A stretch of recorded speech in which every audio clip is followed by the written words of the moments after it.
오늘 우리에게 주시는 하나님의 말씀은 구약 성경 열왕기상 21장 16절로 19절 그리고 27절로 29절 말씀입니다. 열왕기상 21장 16절로 19절, 27절로 29절까지 말씀입니다. 주님의 말씀을 봉독합니다. 아합은 나봇이 죽었다 함을 듣고 곧 일어나 이스라엘 사람 나봇의 포도원을 차지하러 그리로 내려갔더라. 여호와의 말씀이 디셉 사람 엘리야에게 임하여 이르시되 너는 일어나 내려가서 사마리아에 있는 이스라엘의 아합 왕을 만나라. 그가 나봇의 포도원을 차지하러 그리로 내려갔나니 너는 그에게 말하여 이르기를 여호와의 말씀이 내가 죽이고 또 빼앗았느냐 하고 하셨다 하고 또 그에게 이르기를 여호와의 말씀이 개들이 나봇의 피를 핥는 곳에서 개들이 내 피 곧 내 몸의 피도 핥으리라 하였다 하라. 아합이 이 모든 말씀을 들을 때에 그의 옷을 찢고 굵은 배로 몸을 동이고 금식하고 굵은 배에 누우며 또 풀이 주고 다니더라. 여호와의 말씀이 디셉 사람 엘리야에게 임하여 이르시되 아합이 내 앞에서 겸비함을 내가 보느냐. 그가 내 앞에서 겸비함으로 내가 재앙을 저의 시대에는 내리지 아니하고 그 아들의 시대에야 그의 집에 재앙을 내리리라 하셨더라. 아멘. 아합 그리고 엘리야라는 이름은 아마도 신앙생활을 하신 분들이라면 어느 정도 들어보셨을 만한 그런 이름일 것입니다. 이 아합이라고 하는 왕의 이름은 열왕기상 16장에 처음 소개되고 있습니다. 유다의 아사왕 제38년에 오므리의 아들 아합이 이스라엘의 왕이 되니라. 오므리의 아들 아합이 사마리아에서 22년 동안 이스라엘을 다스리니라. 아합은 북이스라엘 왕으로서 사마리아 지역을 다스리던 왕이었습니다. 당시 남유다에는 아사 왕이 치리를 하고 있었습니다. 아합 왕의 치세 동안 이스라엘은 상당히 강력한 나라를 이루었던 것 같습니다. 하지만 아합 왕은 하나님 앞에서 악한 왕이었습니다. 아합이 어떤 왕이었는지 성경은 이렇게 전합니다. 오므리의 아들 아합은 그 이전에 있던 왕들보다 더 심하게 주님께서 보시기에 악한 일을 하였다. 그는 느밧의 아들 여로보암의 죄를 따라가는 정도가 아니라 오히려 더 앞질렀다. 그는 시돈 왕 엣바알의 딸인 이세벨을 아내로 삼았으며 더 나아가서 바알을 섬기고 예배하였다.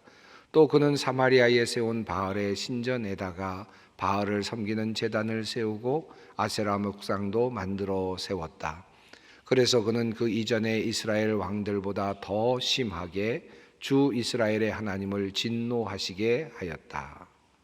자, 이것이 바로 이 아합 왕의 모습이라고 할 수 있겠습니다.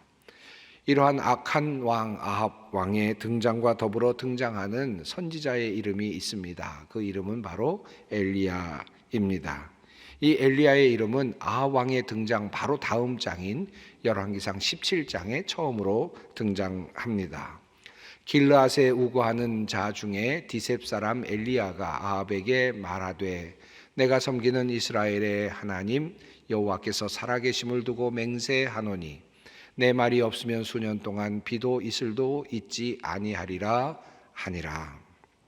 엘리야는 아합 왕 시대에 아합 왕의 악행에 대하여 하나님의 심판을 예언하는 예언자로 부르심을 받은 그러한 선지자였습니다. 그는 아합 왕의 악행으로 인하여서 이스라엘 땅에 이제 비가 그치고 그리고 이슬이 그치게 되었다고 그렇게 선언을 하였습니다. 야고보서에 따르면 3년 6개월 동안 이스라엘 땅에 비가 내리지 않았다고 전하고 있습니다. 자, 이렇게 17장 1절에서 등장합니다. 이 엘리야의 모습 17장 1절과 2절에서 등장하여서 아합 왕에게 이스라엘 땅에 이제 비가 내리지 아니하고 이슬이 내리지 아니할 것이라고 그렇게 선포하는 모습이 나옵니다. 그런데 그의 등장과 더불어서 2절에서 급하게 하나님께서는 엘리야에게 그릿 시냇가로 가서 숨으라고 하는 명령을 내리십니다. 단 한마디를 했을 뿐입니다. 아합 왕에게 가서 이제 이스라엘 땅에 비가 내리지 아니할 것이고 또 이슬이 맺히지 않을 것이다 라는 하나님의 심판을 예언했을 뿐입니다. 그런데 하나님께서는 바로 그를 그 말을 하게 한 후로 바로 이어서 엘리야를 그릿 시내가에 숨기셨습니다. 하나님께서 엘리야를 그렇게 숨기신 이유가 무엇이었을까요? 아마도 그만큼 아합 왕의 위세가 대단했던 것 같습니다. 저주의 말 한마디, 심판의 말 한마디를 한 엘리야입니다. 그런데 그 한마디로 목숨이 위험해졌다는 의미입니다. 그래서 엘리야는 그때부터 도망자의 신세가 되었습니다. 우선 요단 앞 그릿 시냇가에서 숨게 됩니다. 그곳에 시냇물을 마시면서 또 까마귀가 가져다 주는 떡과 고기를 먹으면서 그렇게 연명을 해야 했습니다. 다시 하나님께서 엘리야에게 임하였습니다. 이제는 시돈에 속한 사르밧으로 가라는 명령이었습니다. 시돈 지역이라면 이스라엘 지역이 아닌 이방 지역이었습니다. 하나님께서는 엘리야를 그곳까지 보내셨습니다. 얼마나 그의 목숨이 위태로웠는지를 알 수 있는 대목이라고 할 수 있겠습니다. 실제로 엘리야가 오바댜를 만나는 장면이 나타나는데 열왕기상 18장 10절을 보면 아합이 엘리야를 찾기 위해서 모든 나라와 왕국의 사람들을 보내어서 찾게 했다라고 하는 그런 내용이 나오고 있습니다. 그만큼 아합은 엘리야를 찾기 위해서 혈안이 되어 있었다라고 할 수 있겠습니다. 그래서 엘리야는 먼 이국 땅에 가게 되었고 그리고 그렇게 사르밧으로 가서 과부의 집에 숨어 사는 그런 신세가 되고 말았습니다. 그리고 3년이 지났습니다. 열왕기상 18장에서 하나님은 다시 엘리야에게 임하셨습니다. 가서 아합 왕에게 보이라 라고 하는 명령입니다. 지금까지 아합 왕을 피해서 3년 반 동안 숨어 있는 그런 상황이었습니다. 그런데 이제 스스로 아합 왕에게 나타내라는 것입니다. 드러내라는 명령이었습니다. 그런데 그 명령과 더불어서 하나님께서 엘리야에게 주신 말씀은 조금 그가 받기에는 심히 불편한 내용이었을지도 모르겠습니다. 그 내용은 이렇습니다. 가서 아합 왕을 만나거라. 내가 땅 위에 비를 내리겠다. 엘리야는 3년 반 전에 하나님의 명령을 따라서 하나님의 뜻을 이미 전한 바 있습니다. 그 내용은 이 땅에 비가 내리지 않을 것이다 라고 하는 심판의 말씀이었습니다. 그 일로 인해서 그 심판의 말을 한마디 했던 그 이유 때문에 그는 3년 반 동안이나 도망자의 신세가 되었습니다. 목숨의 위험을 느끼면서 이방 나라에까지 숨어 들어가서 그렇게 생존해야 했었던 상황이었습니다. 그런데 하나님께서 다시 명령을 내리셨는데 이제는 가서 아합 왕에게 가서 말하라는 것입니다. 그 땅에 이제 다시 비를 내리시겠다라는 말씀을 전하라는 것입니다. 무엇이 달라졌을까요? 그 사이에 3년 반 동안 아합 왕이 회개를 했을까요? 이세벨이 죽었을까요? 이스라엘 백성들이 하나님께 기도하며 간구했던 그 기도가 하나님께 응답이 되었을까요? 어떤 조건도 바뀐 것은 없습니다. 그런데 하나님께서는 이스라엘을 향하여서 스스로 심판을 푸시겠다라고 말씀을 하시는 것입니다. 이것을 전하라는 것입니다. 여전히 바알을 섬기는 제사장들이 넘쳐나고 있고 그리고 아세라를 섬기는 제사장들이 넘쳐나고 있을 뿐입니다. 더욱 열심히 우상을 섬기고 있는 나라일 뿐입니다.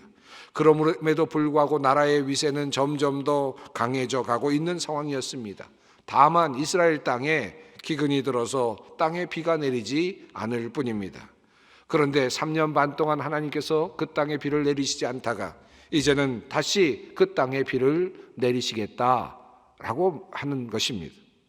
이 말씀을 전하라는 것입니다. 하나님은 왜 이스라엘 땅에 비를 다시 내리시겠다고 하는 것인가? 아마도 엘리야는 못마땅했을 것입니다. 그럼에도 불구하고 엘리야는 하나님의 말씀에 순종합니다. 아합 왕을 만나서 한 가지 제안을 합니다. 아마도 성경에 따르면 하나님께서 명령하시지 않은 것으로 보아서 아마 엘리야 자신의 생각이었을지도 모르겠습니다. 그는 갈멜산의 제사를 그리고 대결을 아합 왕에게 제안을 했습니다. 바알의 선지자 450명과 아세라의 선지자 400명을 갈멜산으로 모이게 한 후에, 그리고 그곳에서 어느 신이 과연 진짜 신인지, 어느 신이 자기 자신들이 드리는 제사를 받으시는지 한번 시험해 보자라고 하는 제안이었습니다. 엘리야가 숨어 있는 사이에 많은 선지자들이 죽었기에 엘리야는 홀로 서 있었습니다. 바알과 아세라의 선지자들은 850명이 그곳에 서 있었습니다. 여러분이 잘 아시는 대로 그 제사의 결말은 하나님의 승리, 그리고 엘리야의 승리였습니다. 여호와의 불이 내려와서 번제와 그리고 나무와 돌과 흙을 태우고 그리고 도랑의 물까지 핥았다고 성경은 증언하고 있습니다. 그때 엘리야는 바알의 선지자와 아세라의 선지자들을 모두 기손 시냇가로 끌고 가게 하여서 그들을 모두 죽이도록 명령합니다. 그리고 하나님의 승리를 선언하게 됩니다. 그리고 나서 이제 하나님께서 그들에게 전하라고 하신 그 말씀을 전합니다. 엘리야가 아합에게 이르되 올라가서 먹고 마시소서, 큰 비 소리가 있나이다. 하나님께서 이제 비를 내리시겠다라고 하는 그 명령을, 그 말씀을 그제서야 엘리야는 전하게 되었습니다. 엘리야는 바알의 선지자와 아세라의 선지자들을 멸할 때에 아마도 아합 왕도 멸하고 싶었을 것입니다. 이세벨도 처단하고 싶었을 것입니다. 그러나 엘리야는 그렇게 하지 않았습니다. 도리어 아합 왕에게 비의 소식을 전합니다. 하나님께서 그를 도와주시는 그 소식을 전하고 있습니다. 이스라엘은 회개하지 않았지만 엘리야는 하나님이야말로 진짜 신이라는 사실을 이스라엘 온 천하에 밝히 드러냈습니다. 그리고 하나님께서 이 땅에 비를 내려주신다는 것을 아합 왕과 이세벨에게 보다도 분명하게 알려주었습니다. 오직 살아계신 하나님께서 이 땅에 비를 내려주신다라고 하는 사실을 보여주었습니다. 그러나 상황은 바뀐 것은 없습니다. 이스라엘은 아직 회개하지 않았고 아합도 회개하지 않았으며 이세벨도 회개하지 않았습니다. 살아계신 하나님이 누구신지를 보다 분명하게 밝혀줄 뿐이었습니다. 하나님은 그 목적으로 이스라엘 땅에 비를 내려주셨습니다. 그리고 나서 어떤 일이 일어났습니까? 다시 도망가야 하는 형편이 되었습니다. 바알과 아세라의 선지자들을 죽인 이야기를 들은 이세벨이 엘리야의 목숨을 노리기 시작한 것입니다. 결국 엘리야는 도망을 갔습니다. 다시 도망가는 길입니다. 그 상황이 얼마나 급박했는지 성경은 이렇게 전합니다. 엘리야는 두려워서 급히 일어나 목숨을 살리려고 도망하여 유다의 브엘세바로 갔다. 그곳에 자기 시종을 남겨두고 자신은 홀로 광야로 들어가서 하루길을 더 걸어 어떤 로뎀나무 아래로 가서 거기에 앉아서 죽기를 간청하며 기도하였다. 주님, 이제는 더 바랄 것이 없습니다. 나의 목숨을 거두어 주십시오. 나는 내 조상보다 조금도 나을 것이 없습니다. 다시 도망자로 나서는 엘리야의 마음이 어떠했을까 짐작해 보게 됩니다. 엘리야는 로뎀나무 아래에 앉아서 안타까운 자신의 마음을 이렇게 토로합니다. 그가 대답하되 내가 만군의 하나님 여호와께 열심히 유별하오니 이는 이스라엘 자손이 주의 언약을 버리고 주의 제단을 헐며 칼로 주의 선지자들을 죽였음이오며 오직 나만 남았거늘 그들이 내 생명을 찾아 빼앗으려 하나이다. 그렇게 엘리야가 억울한 마음으로 도망자의 생활을 하고 있었을 그 즈음에 한 사건이 일어났습니다. 그 사건이 바로 오늘 본문 앞에 나오는 내용입니다. 이스라엘 사람 나봇에게 포도원이 있었는데 그 포도원이 아합의 궁과 가까이 있었던 것 같습니다. 아합 왕은 그 포도원마저도 자기의 것으로 갖고 싶어 하였습니다. 포도원을 바꾸어서 자기의 채소를 만들어내는 밭으로 사용하고자 했습니다. 그래서 나봇에게 포도원을 팔 것을 종용하죠. 하지만 나봇은 그것을 거절했습니다. 이것이 조상의 유산이기 때문에, 조상으로부터 받은 유산이기 때문에, 여호와께서 금하시는 일이기 때문에 거절을 하였습니다. 이 때문에 아합은 근심에 처하게 되었습니다. 근심에 차 있는 아합 왕을 보고 이세벨은 불량자 두 사람을 시켜서 나봇이 하나님과 왕을 저주하였다라고 하는 모함을 하게 만들었습니다. 계략이었습니다. 그것으로 인하여서 결국 나봇은 사람들의 돌에 맞아서 죽게 되는 상황이 되었습니다. 나봇이 죽자 자연스럽게 나봇의 포도원은 아합 왕의 소유가 되었습니다. 참으로 엄청난 일이 일어났던 것입니다. 참으로 불의한 일이 다시 아합 왕에 의해서 일어났던 것입니다. 아합 왕과 이세벨은 그만큼 악한 사람들이었습니다. 이때 하나님께서 숨어 있었던 엘리야에게 말씀으로 임하셨습니다. 여호와의 말씀이 디셉 사람 엘리야에게 임하여 이르시되 너는 일어나 내려가서 사마리아에 있는 이스라엘의 아합 왕을 만나라. 그가 나봇의 포도원을 차지하러 그리로 내려갔나니 너는 그에게 말하여 이르기를 여호와의 말씀이 내가 죽이고 또 빼앗았느냐고 하셨다 하고 또 그에게 이르기를 여호와의 말씀이 개들이 나봇의 피를 핥는 곳에서 개들이 내 피 곧 내 몸의 피도 핥으리라 하였다 하라. 하나님의 말씀이 엘리야에게 임하셨습니다. 엘리야가 이 말씀을 듣는 순간 어떤 마음이었을까요? 드디어 왔구나. 드디어 하나님께서 결단을 하셨구나. 하나님께서 아합 왕을 드디어 치시기로 결정하셨구나. 이세벨을 확실하게 이제 완전히 징벌하시기로 결정하셨구나. 아마도 이런 생각을 하였을 것입니다. 드디어 정의가 도래하는구나. 드디어 하나님의 공의가 살아나는구나. 이런 마음이었을 것입니다. 자, 이 마음을 가지고 엘리야는 이제 아합 왕에게 달려갑니다. 아합과 엘리야가 만나는 장면이 참으로 흥미롭습니다. 아합은 이렇게 말합니다. 아합이 엘리야에게 이르되 내 대적자여 내가 나를 찾았느냐? 대답하되 내가 찾았노라.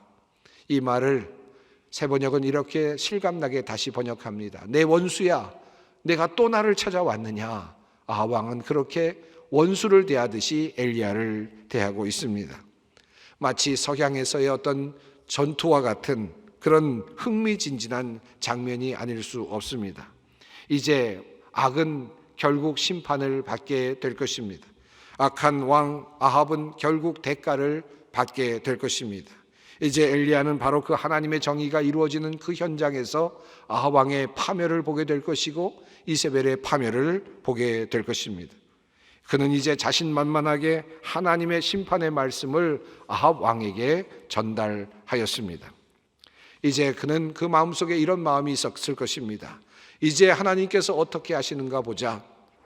아마도 하나님께서 이제 정의롭게 그를 판단하시며 그에게 벌을 내리실 것이다. 그가 어떻게 죽는지 보자. 그가 어떻게 심판을 당하는지 보자.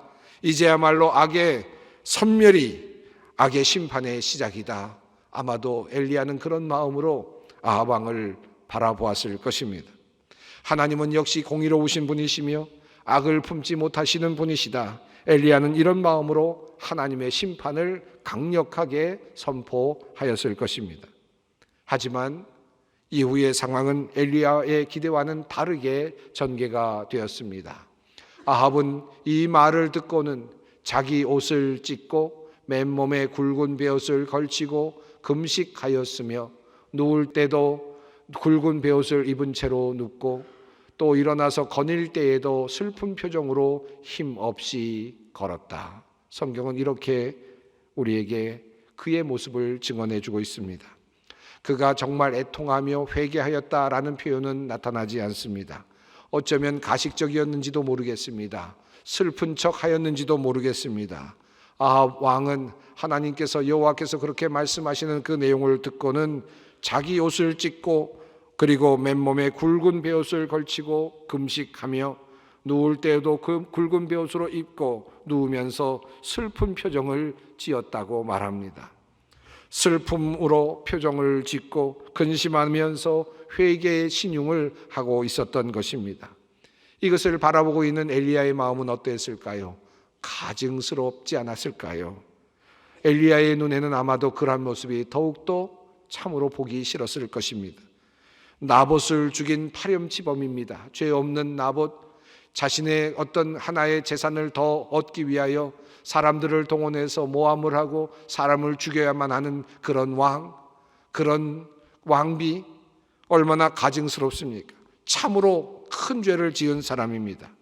이스라엘의 선지자들의 피를 얼마나 많이 흘렸던 사람입니까?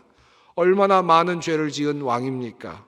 하나님을 온전히 섬기지 아니하고 이방신을 가져다가 신전을 만들고 신상을 만들고 그 앞에서 절하고 춤을 추었던 사람 아닙니까? 그가 당연히 벌을 받아야 마땅하지 않겠습니까? 그런데 하나님께서 다시 딥셉 사람 엘리야에게 말씀하십니다. 아합이 내 앞에서 겸비함을 내가 보느냐? 그가 내 앞에서 겸비함으로 내가 재앙을 저의 시대에는 내리지 아니하고 그 아들의 시대에야 그의 집에 재앙을 내리리라 하셨더라. 내가 만약에 하나님이라면 아마도 아합 왕이 그렇게 신용하고 있는 모습을 보면서 정말 내가 과연 제대로 회개하고 있느냐 다시 되물으실 법한 하나님이실 것 같은데, 하나님께서는 아합 왕이 슬픈 표정으로 거닐고 있는 모습을 보시고는 그의 마음이 누그러지셨습니다. 하나님께서는 아합 왕에 대한 심판을 연기하시겠다고 선언을 하십니다.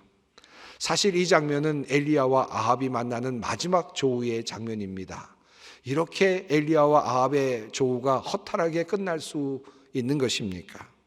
엘리야와 아합의 만남은 참으로 파란만장한 만남이었습니다. 엘리야는 수없이 아합에게 쫓겼고 또 쫓기며 살았습니다. 때로는 멀리 도망을 가야만 했습니다. 그런데 오늘 본문 말씀을 보면 어쩐지 뒷맛이 개운하지 않아 보입니다. 아합 왕의 마지막 모습, 아합 왕의 말로 아합 왕을 향한 하나님의 진노가 임하는 모습을 엘리야가 확인할 수 있었다라면 얼마나 좋았겠습니까? 하나님의 정의가 이루어지는 그 장면을 확인할 수 있었다면 얼마나 좋았겠습니까? 도리어 그러나 아합은 회개하는 척하였고 아합을 향한 하나님의 진노가 그것 때문에 누그러지는 모습을 성경은 우리들에게 보여주고 있습니다. 어떻게 이럴 수가 있는 것입니까? 멋진 마무리를 기대하는 독자들에게 사뭇 생각지도 않았던 결론을 던져주는 어떤 소설과도 같아 보입니다. 악한 사람이 하나님의 진노를 피하지 못하고 결국은 그 죄의 대가를 치르는 것이 얼마나 당연한 일입니까? 심판을 당하게 되었다는 소식이 도리어 멋진 결말 아니겠습니까? 그런데 왜 하나님께서는 자신의 결정을 다시 바꾸시는 것입니까? 본문 말씀 속에서 하나님은 끊임없이 그 뜻을 바꾸시는 분으로 나타납니다. 나봇의 죽음으로 하나님께서는 극노하셨습니다. 진노하셨습니다. 아합 왕에게 심판하시겠다고 다시 엘리야를 불러 말씀하셨습니다. 그러나 아합 왕이 다시 베옷을 입고 금식하며 슬픈 표정을 짓고 걷고 있는 모습을 보면서 너는 아합이 내 앞에서 겸손해진 것을 보았느냐? 도리어 엘리야에게 그렇게 말씀하시면서 그가 겸손해졌기 때문에 나는 그가 살아있는 동안에는 그에게 재앙을 내리지 않겠다라고 하나님의 뜻을 바꾸어 주십니다. 끊임없이 바꾸시는 하나님의 마음, 도대체 하나님은 어떤 동기에서 이런 변심을 하고 계시는 것입니까? 엘리야가 상대한 아합과 하나님께서 상대하신 아합은 다른 존재라는 생각이 듭니다. 엘리야가 생각한 아합은 악의 축이지요. 저 사람만 없으면 많은 무고한 사람이 죽지 않았을 것입니다. 저 사람만 없으면 세상이 달라졌을 것입니다. 죽어 마땅한 사람이고 하나님의 보시기에 나쁜 일만 골라서 하는 사람입니다. 당연히 정의롭지 않은 자입니다. 반드시 저런 사람은 쓰러져야 합니다. 저런 사람은 없어져야 합니다. 그것이 정의이고 그것이 살만한 세상입니다. 그런데 하나님이 생각하시는 아합은 다릅니다. 악행을 저지르고 하나님께서 보시기에 나쁜 일만 하는 사람이지만 그럼에도 불구하고 하나님은 여전히 아합 왕을 불쌍히 여기고 계시고 그를 어떻게 하면 구원할 수 있을까 생각하고 계십니다. 그가 다시 돌아오기만을 기다리고 계시는 듯 보입니다. 요나의 이야기에서 나오는 니느웨의 구원도 같은 맥락 안에 있다고 할 수 있겠습니다. 하나님의 뜻은 많은 사람들이 구원을 얻게 되는 것입니다. 이것이 원대한 하나님의 뜻이라고 할 수 있습니다.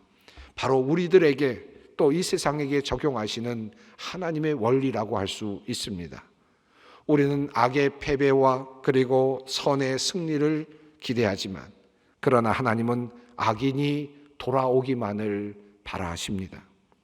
우리는 확정된 미래, 하나님의 백성의 구원이 하루속히 이루어지기를 원하며 그날을 기다리지만, 하나님은 아직도 문을 열어놓으시고 그 구원자의 구원을 받는 사람의 수가 하나라도 더 늘어나기를 지금도 바라고 계십니다.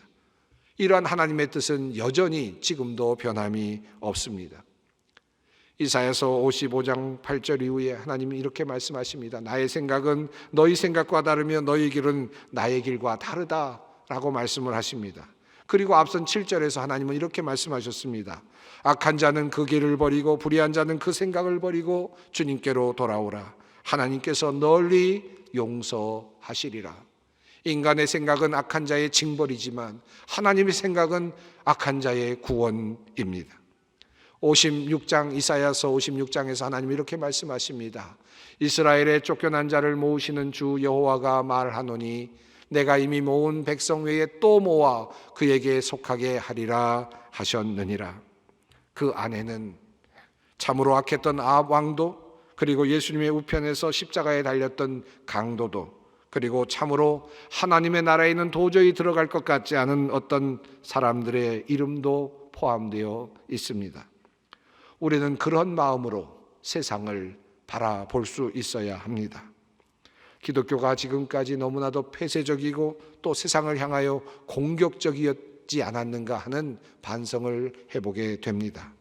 마치 엘리야처럼 아합과 이세벨과 대항하며 하나님의 살아계심을 만천하에 보이는 일이야말로, 하나님의 승리를 보이는 일이야말로 우리의 일이라고 생각하면서 우리 그리스도인들이 살아온 것은 아닌가 반성을 해보게 됩니다. 그러나 하나님의 뜻은 그러한 아합조차도, 악한 아합조차도 하나님의 긍휼하심의 범주 안에 들어 있었습니다. 긍휼히 여기는 마음, 이 마음이 필요합니다. 세상에서, 가정에서, 교회에서, 우리의 삶 속에서 그 마음이 필요합니다. 하나님은 우리 모두가 이러한 하나님의 마음을 알고 이 마음을 품기를 원하십니다. 기도하겠습니다. 사랑과 자비가 풍성하신 하나님, 우리의 부족함에도 불구하고 우리를 찾으시며 우리를 구원하시기를 원하시는 주님께 감사를 드립니다. 불의한 아합까지도 품으시기를 원하시는 하나님의 넓으신 마음을 다시 생각합니다. 우리가 하나님의 그 마음을 알게 하시고 느끼게 하시며 그 마음을 품고 살게 하여 주시옵소서. 정죄하고 포기하는 것이 아니라 끝까지 사랑으로 돌보시는 그 하나님의 손길을 우리도 닮아가게 하여 주시옵소서. 우리의 가정에서, 우리의 직장에서, 우리의 교회에서, 그리고 우리 이 나라 안에서 그러하게 하옵소서. 예수님의 이름으로 기도드리옵나이다. 아멘.